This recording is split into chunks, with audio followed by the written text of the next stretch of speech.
Dwarf Nose Part 1. The Boy and the Witch. Welcome to Hamster NBC, the premier children's news and stories with humor and easy-to-understand explanations. With you, Piers the hamster and Mark the royal corgi. And today we begin a great story that children heard many years ago and will now hear in a new way. This tale comes to us from ancient times. It's about courage, patience, and how looks may change, but the heart never does. Far beyond the city walls, where the market bustled from morning until night, lived a boy named Jakob. He was kind, inquisitive, and loved helping his mother. Every morning, Jakob stood behind the fruit and vegetable counter. He smiled at customers, answered politely, and always tried to be helpful. Piers quietly says that this was the boy.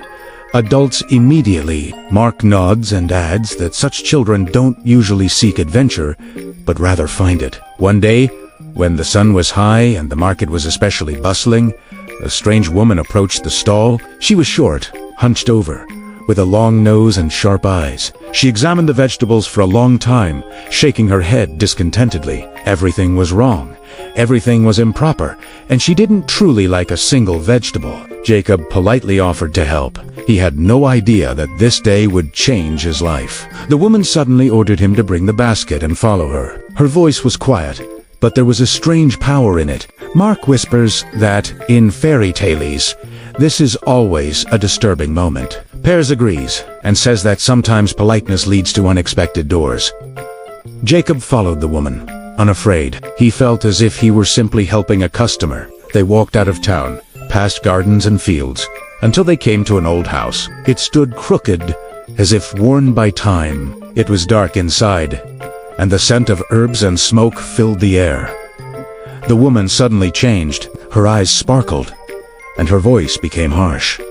She turned out to be a witch. She ordered Jakob to help her around the house, cook, clean, and learn new things. At first, the boy thought this would only last for a short time, but days passed, and escape was impossible. Piers explains that sometimes the most frightening thing in fairy tales isn't the screams or thunder, but the wait. Mark adds that it's patience that makes a hero strong. The witch was strict and capricious. She constantly criticized Jakob, but secretly taught him how to cook amazing dishes. Jakob learned to cut vegetables perfectly, cook soups with unusual flavors, and memorize recipes no one else knew.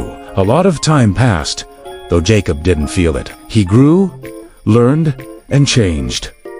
One day, a witch decided to punish him. She cast a spell, and the world seemed to turn upside down. When Jakob looked at himself, he saw a completely different person in the reflection. His body had shrunk, his back had hunched, and his nose had elongated.